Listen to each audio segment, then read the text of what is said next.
લોક સાહિત્યકાર દેવાયત ખવડે થોડાક દિવસ પહેલા ગીર સોમનાથના જંગલોમાં ધ્રુવરાજસિંહ ચૌહાણ નામના યુવાન પર જીવલેણ હુમલો કર્યો હતો અને આ ઘટનામાં દેવાયત ખવડ સામે તાલાલા પોલીસ સ્ટેશન ખાતે હત્યાનો પ્રયાસ તેમજ મારામારી સહિત અલગ અલગ કલમો હેઠળ ગુનો નોંધાયો છે।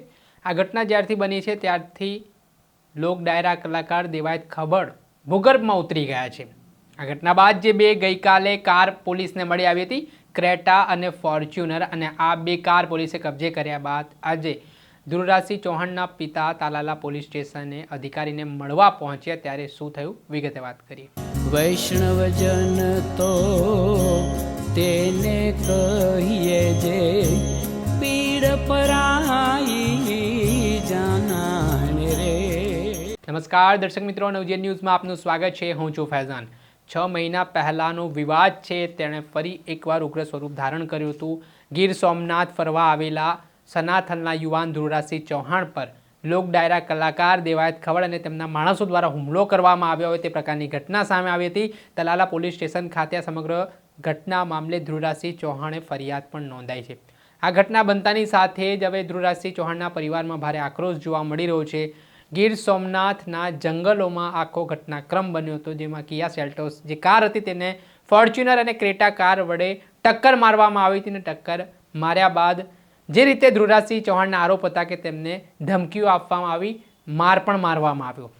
આ ઘટના બાદ તાલાલા પોલીસ સ્ટેશન ખાતે ફરિયાદ નોંધ્યા બાદ પોલીસે હવે તપાસના ચક્ર ગતિમાન કર્યા છે અને જે ક્રેટા અને ફોર્ચ્યુનર કાર ગઈકાલે ગીર સોમનાથના એક ગામમાંથી મળી આવી હતી તે પોલીસે આ કારોનો કબજો લીધો છે અને હવે આગળની તપાસ ચાલી રહી છે। ત્યારે આ સંદર્ભમાં આજે ધ્રુવરાજસિંહ ચૌહાણના પિતા પોલીસ સ્ટેશને અધિકારીને મળવા પહોંચ્યા, ત્યારે તેમણે શું રજૂઆત કરી અને શું વાત કહી પત્રકારોને તે સાંભળી લો। તાલાલા પોલીસ સ્ટેશન આવ્યો હતો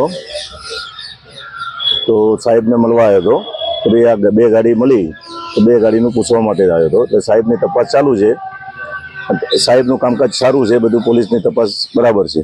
આજે હુમલો થયો છે, કોણ છે, તમને શું થાય છે? દેવાયત ખવડ જ છે। આજે હુમલો થયો છે એ તમને શું થાય છે? મારો દીકરો છે, શું નામ છે? ધ્રુવરાજસિંહ ચૌહાણ। તમને કઈ રીતના ખબર છે આ રીતના બનાવી? મને મારી પર ફોન આવ્યો હતો, ફોન આવ્યા પછી હું ત્યાં પહોંચી ગયો, સ્થળ ઉપર હોસ્પિટલ પહોંચી ગયો હતો। હુમલો કરવાનો મુખ્ય હેતુ શું હતો દેવાયત ખવડનો?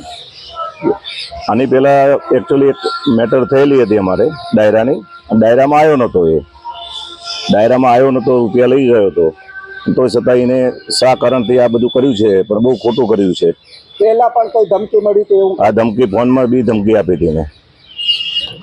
અને આનો ન્યાય મારો સોમનાથ દાદાના દર્શને આવ્યો હતો દીકરો, તો સોમનાથ દાદા આનો ન્યાય મળશે મને, અને પોલીસની કામગીરી સારી છે। કાયદો કાયદાનું જ કામ કરશે। પોલીસ પાસે શું અપેક્ષા? બસ મને ન્યાય મળશે, હા 100% ન્યાય મળશે। અને સોમનાથ દાદાના સાનિધ્યમાં આ બધું બનાવ બન્યો છે તો સોમનાથ દાદા મને ન્યાય મલાવશે આમાં।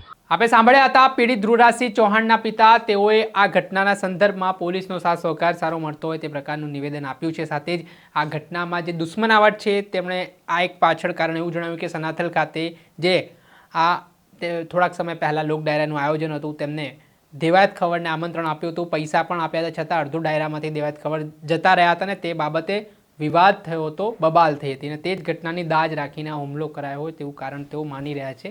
પરંતુ આ ઘટનાને તેઓ કહી રહ્યા છે કે દેવાયત ખવડે જે કર્યું છે એ ખોટું કર્યું છે અને આ મામલે હવે દેવાયત ખવડ સામે ધ્રુવરાજસિંહ ચૌહાણના પરિવારે બાયો ચડાવી છે। દર્શક મિત્રો, આવા જ નવા વિડીયો સાથે આપણે માહિતગાર કરતા રહીશું, એટલે નવજીવન ન્યૂઝ જોતા રહો। વૈષ્ણવજન તો તેને કહીએ જે પીડ પરાઈ